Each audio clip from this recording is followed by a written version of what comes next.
Into everyone's life, there occurs some one outstanding event which affords more genuine pleasure than a pot of gold could buy. In my life, fortunately or unfortunately, I got to know about Baba about 12 years ago. It was when Irwin first laughed on without saying, "By the way, I am the father of Irwin Luck. I am Morris Luck." It was when Irwin first laughed on without even saying where he was going that I found out he was in New York studying a book about Baba that he learned about, sitting 2 days in the New York Public Library.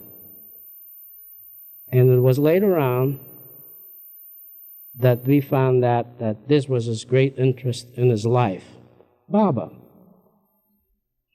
I learned that Baba was in India. And a very sudden impulse, not only did Irwin get fascinated with this spiritual leader, MeherBaba, but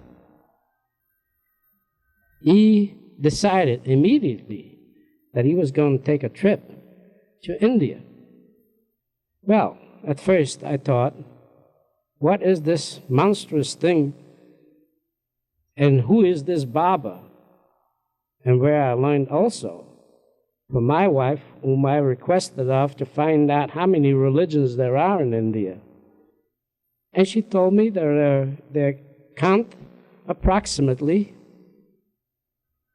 5,000 religious leaders. Of course, my first thought was Baba must be someone like a man with horns. He's a living human being. He has to do all the functions of any human being, and yet he called himself God in human form. I had my trials and tribulations with my own son, as any father would. I didn't like to see him have to leave our country, and where we had peace, tranquility, and wander off into a strange land where it was very well known to us and through the world that India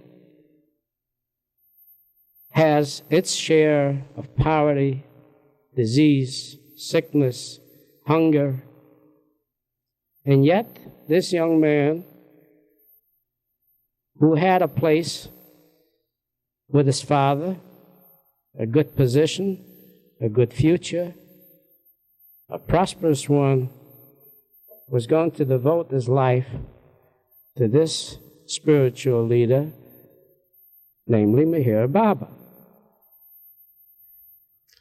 I must repeat, for 2 solid years, this man represented himself to me with the thought, not what I thought Irwin was doing wrong, what Baba was doing wrong. I must admit that Irwin went to the point of fanaticism in the ways he went about Baba. As a matter of fact, it was 2 years later when I first decided to contact Baba personally. My first letter wasn't flattery. I told him that I regarded myself as a friend. I couldn't write as a foe. It was little by little that I realized and looked into some of Baba's writings and other people who have wrote about him. I wasn't flattered by everything that I read. There definitely were passages that couldn't apply to a human being, but we know of other human beings, other people, other avatars who have made the same statements that they are God. Now, I try to take MeherBaba apart, and also myself. Why am I fighting my son so hard? What is so terrible what he's doing? And how can I possibly get him to understand that I, as a father, should also be respected? I did not show disrespect all along. As a matter of fact, I thought that if you follow Baba's philosophy, it could make for a better family relationship, and it could make things so much better all around. It's like everything else. You must have realization, and things must be realized right. But we're not all built the same way. As a matter of fact, where I'm sitting right now, my son is asking me to do this little dialogue. He hasn't requested of me in any way what to say, regardless of I was still pro or con. I have learned, as I said in my first letter, where I wrote to Baba, telling him that I consider myself a friend because most of the contents that I've taken out of Baba's philosophy, I must repeat again. It was beautiful. It was wonderful. I certainly felt that if his philosophy was followed, it could very well turn out to be very good for people who seek his philosophy and change of life and good understanding. As a matter of fact, although I never became a Baba follower, I am of my faith. I always will remain so. Not as an Orthodox, no, by no means. And I'm not too proud to say it. An average American man of the Jewish faith who tries to be honest, fair, and as the Bible said, I've diligently tried to implant this in my own 4 sons. As to my own thoughts about Baba, is he God? Personally, no, I don't think so. I think that Baba's teaching is the letter by which a person seeks to ascend to God. As a matter of fact, I have written this with several other sentences and sent to Baba if he thought it was acceptable to him to have it published. And the next thing I saw was in the Globe and other magazines, and with Baba's acceptance, I printed it, and I'm sure thousands of us people have seen this. And I think it's a good way to start. What is Baba? Baba's teaching is the letter by which one seeks to ascend to God. Is he God? That's for one to decide for himself. We have people that believe in Christ. We have people that believe in Moses. We have people that believe in the unknown, the unseen God. Getting back to what made me change my mind from the man that I thought of Baba as the man with the horns, only because I also seek the truth. And I wrote to Baba personally. My first letter, the first letter that I received from Baba, read that although Baba was in seclusion, that he requested that the letter be read to him. As I mentioned earlier, my letter wasn't too popular or friendly, but Baba realized that my letter was sincere, and where I said that I am a friend, and he said that friendship is the first thing that is important, because with friendship comes faith, belief, and other good things can come of it. It is now 10 years later. I still have my trials and tribulations, and what I think about Baba and how I feel about Baba.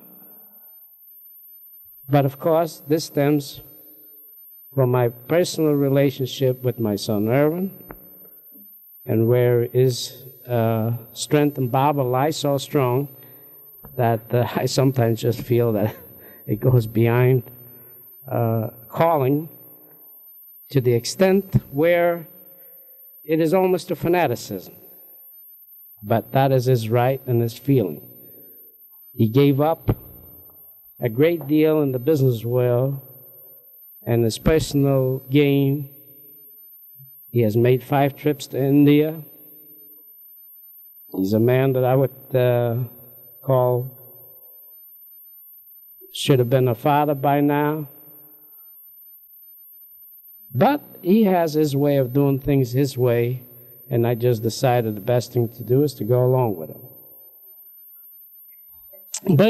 Barbara's interest was very strong towards Irwin, and as Irwin always told me, that Barbara expressed a great love for me and to have patience and understanding. Let me give you a little incident, how Barbara treats those people that he feels that need guidance, even one who's a father like myself.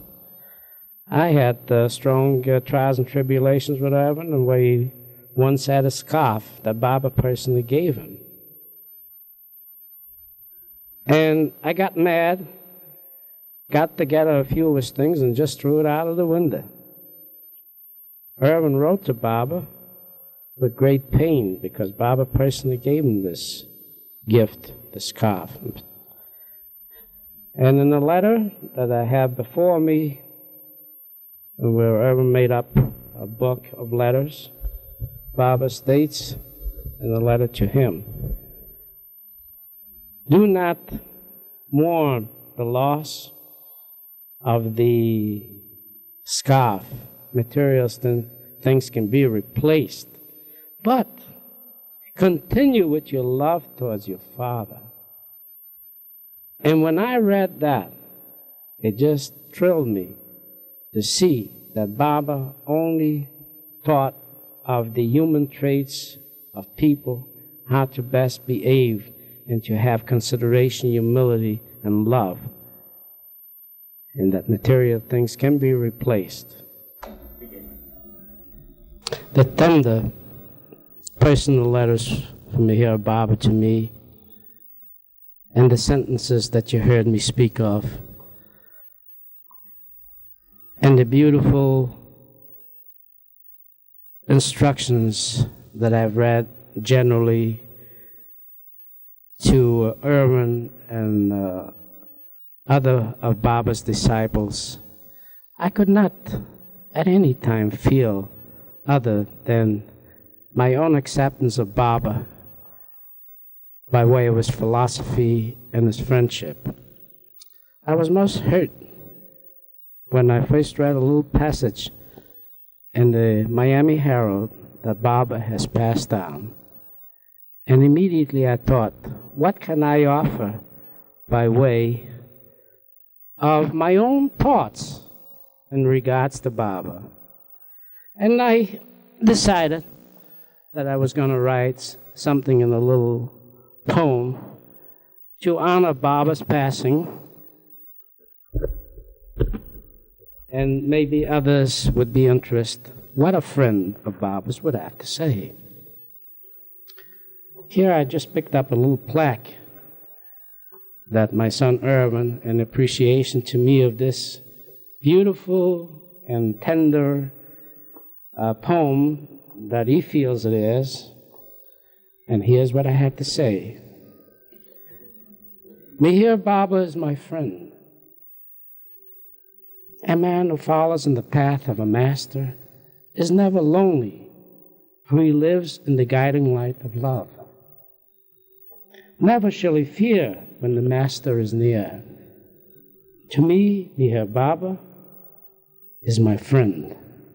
His passing is not the end. Eternally I shall feel his guiding hand. Underneath, I put my signature, Morris Luck. By the way, I'd like to show you a large picture of MeherBabaLibrary, which was always my favorite.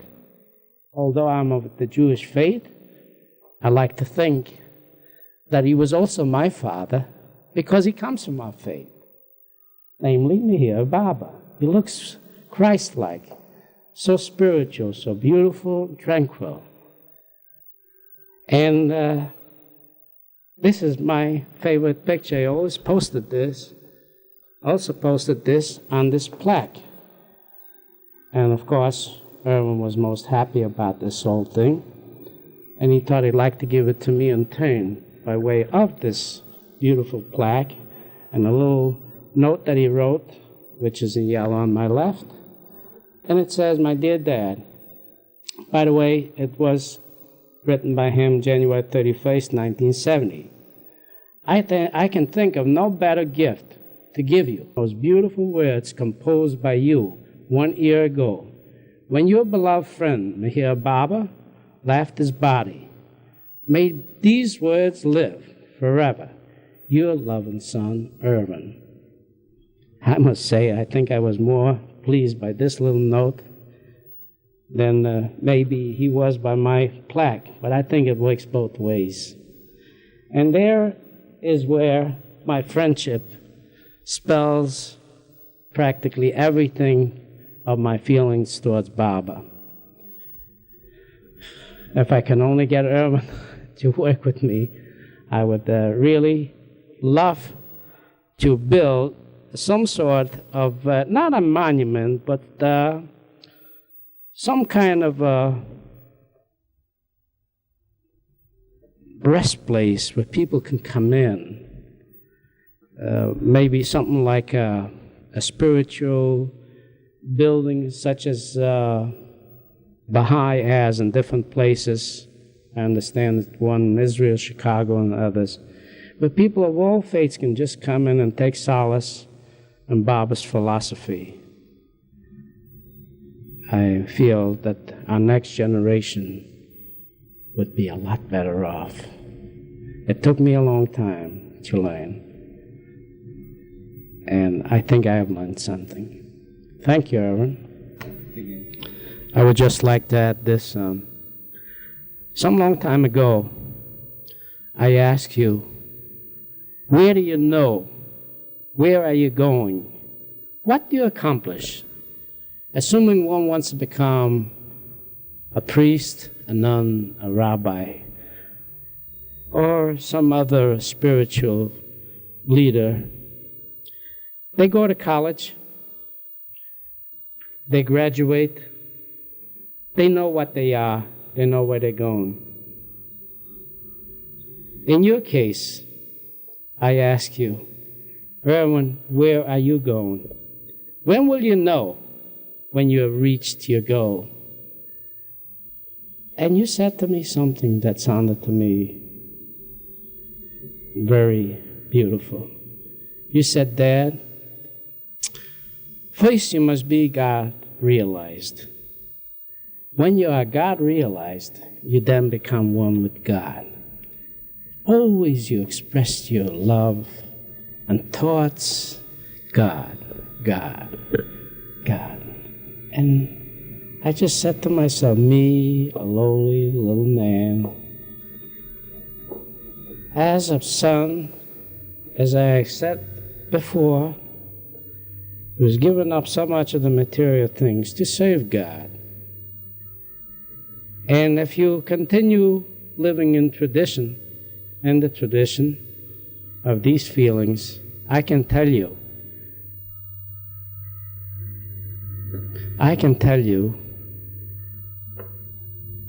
that although you may not enjoy the material things that people are running after now, you will find your niche, as you already did, in what you're doing when you get up, noontime, nighttime,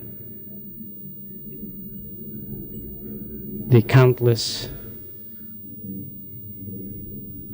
meetings that you go to, the travels that you have made.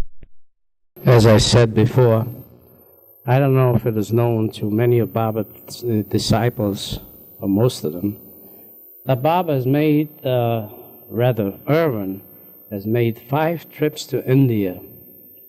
And his recent trip, which was only a few months ago, he spent 4 months filming Baba's disciples in regards to what they know about Baba, where Baba was, what he was doing, and how the disciples grew with the love and affection for Baba, and so on. This work entailed a lot of time, a lot of money. It was all Irwin's money, practically every dime of it. Hard work.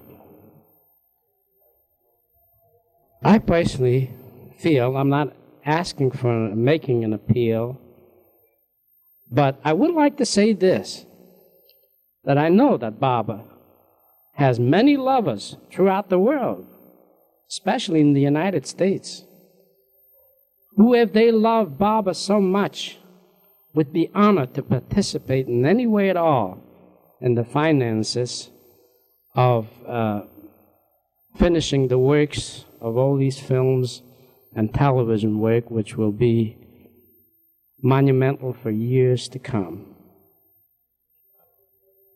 It isn't only what was done up to now, it is the continuous work that is still to follow to process all the film's work. And I feel, as I said before, it would be an honor when this work is finished that Baba's disciples, Baba's lovers, participate in this great work.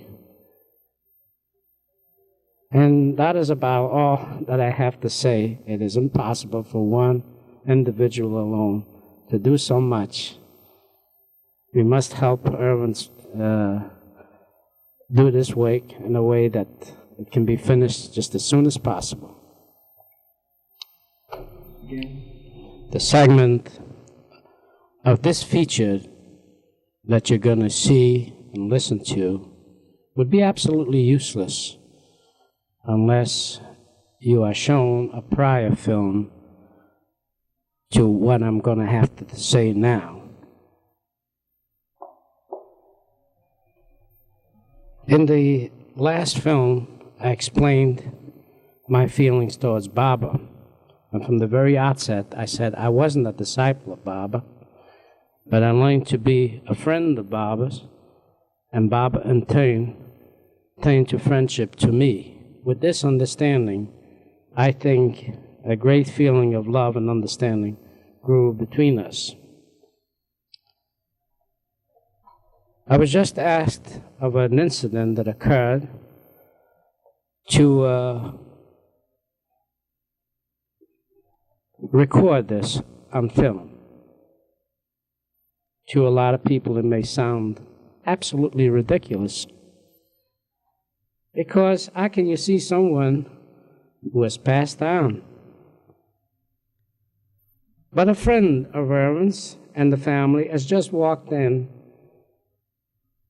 whose name is Phil Cowan. And he reminded me of what I had to say in this little segment. It had nothing to do with myself, with the closest in my family, Irwin and Edward, who spend a great deal of time with Baba. Many of the things that I refuse to believe and go along with. And as many people feel about other people who think things cannot be possible, such as Baba, who claimed that he was God in human form. Getting back to the incident of my personal vision of Baba, and this happens to be at a time when I haven't even thought about him at all. Absolutely nothing. If I was to have told this to my own son Irwin, he might have been rather suspicious and said to himself, oh, well, Dad is trying to get around to me with some trickery for me to stay home, become rich, get fat, and just follow a normal life. There's nothing wrong with that. And yet, Irwin was amazed because it had nothing to do with him, his brother, or ourselves. I was sitting late at night in my living room from where you see me right now, and after watching a late show and dozing, it seemed to me that I heard a light voice, very soft, and an accent of an Indian an Indian accent. And it dawned on me also that I'm seeing a vision of Meher Baba, just exactly as we look at on the picture that I'm pointing right now. Christ-like. And I said to myself, am I dreaming? I must be dreaming. And repeated the same to myself. And yet, there he was, standing exactly as the picture is. Now, I must remind you, people, that I had no such a picture at all. I'd never seen that picture until Irwin showed it to me out of an album of many other pictures. And I saw him exactly as I see him right now.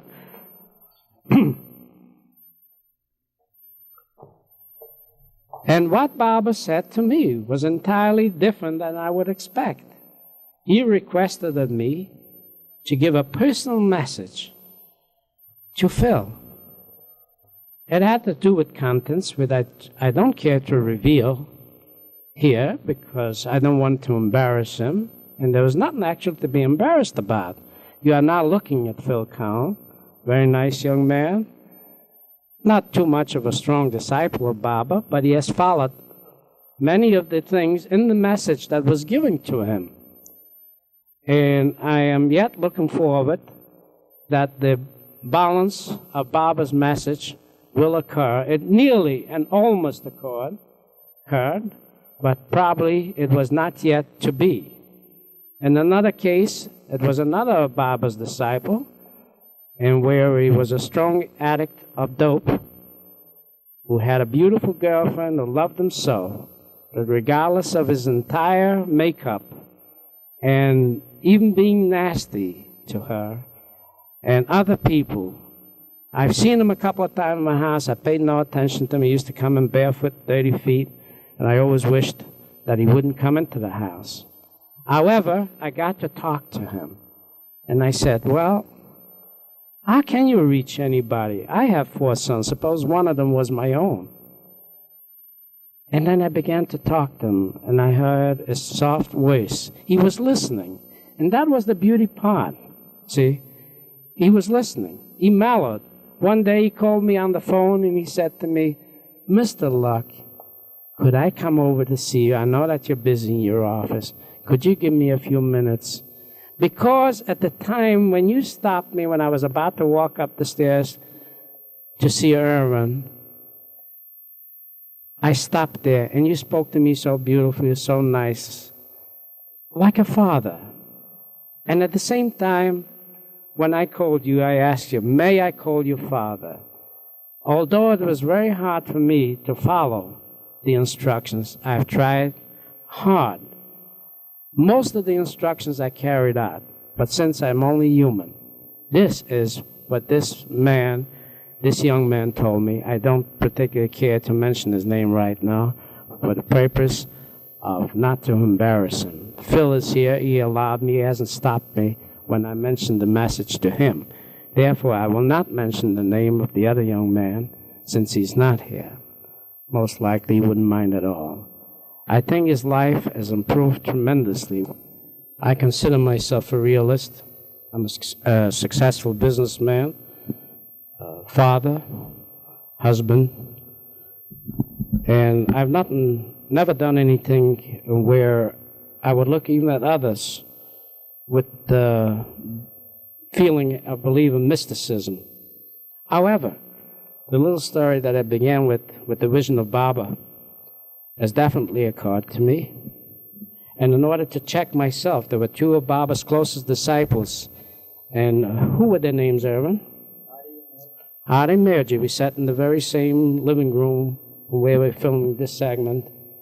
And I asked them, I told them the story, and I asked them, could it be true? Was I imagining? Did I dream it? Did I concoct the story without my knowledge even? And they said, no. Baba has appeared to some people, somewhere, someplace, definitely. There are some people to whom Baba has appeared. And you are very fortunate that Baba has placed this confidence in you, and where he extended these messages to these young men. The fact remains that you will see that there will be a change. And at some future time, I will come to you. I came to you twice. I will come to you one more time. That will be the last and only one. And only then will you know. Baba told you that in one of his visitations? Yes, Baba told me this in one of his visitations to me, that the third visit will be the final one. And I'm still hoping. It's been over a year. Irwin often asks me, when do you think? How could it come about? You, who thought that Baba was a man with horns, suddenly feels nobody else that I know of has had these visitations. And you did have it. It takes a great feeling of understanding. And when you apply yourself strong enough, it is possible, if it's in truth and love of friendship and love of understanding. And I feel I have no other explanation. It is only, I wish we could ask Baba why, but maybe in this third visitation, will he tell me? The first visitation was, as I explained to you a little earlier, was right out of this living room. I was facing the television, and this was about right after the Johnny Carson show, a little after 1 o'clock, when I was getting ready to shut the lights on the dock to where I'm looking at right now. And the vision of Baba, as you see on the picture, and where I never before cast my eyes on, Irwin had it somewhere in an album. And the first time was right there, looking out into the dock. The second visitation, which is a little hard for me to correct everything in detail, was on the second floor where our bedroom is, also in about the same way. But Baba never appeared alone. Baba appeared with two other disciples, dressed in about the same way. But they were always, he was standing up and they were sort of kneeling. The words began to flow from Baba's mouth, not in a way that I thought that he was in silence. I said to myself, even then, I remembered that he lived a life of silence for almost 41 years. How come that he speaks now? But I also remembered that he was dead now. Or as the disciples would like to say, he left his body. Yes, I know to a lot of people watching me hearing what I say, it sounds like maybe I'm just trying to wind this around sort of with a mystique. But as I said before, I'm a realist. I don't believe in any mysticism. This is the way it occurred to me. The beautiful two visitations of Baba. And I'm hoping at the proper time that Baba will reveal himself for the third time, as he said. And I may have something further to say on that at that time, as instructions will come to me. And I guess that's about where this thing winds up now. There will be those that believe, those that don't believe, and it is always in this way. That's why we have so many denominations and different people. I believe it now. I wasn't satisfied until I corresponded and spoke to many of Baba's closest disciples. I was convinced that what happened between me and Baba was not one that was concocted in my mind, but was real, because Baba has revealed himself from time to time, and the other avatars to people. And so I'll wind this up. Open to speak to you again some other time.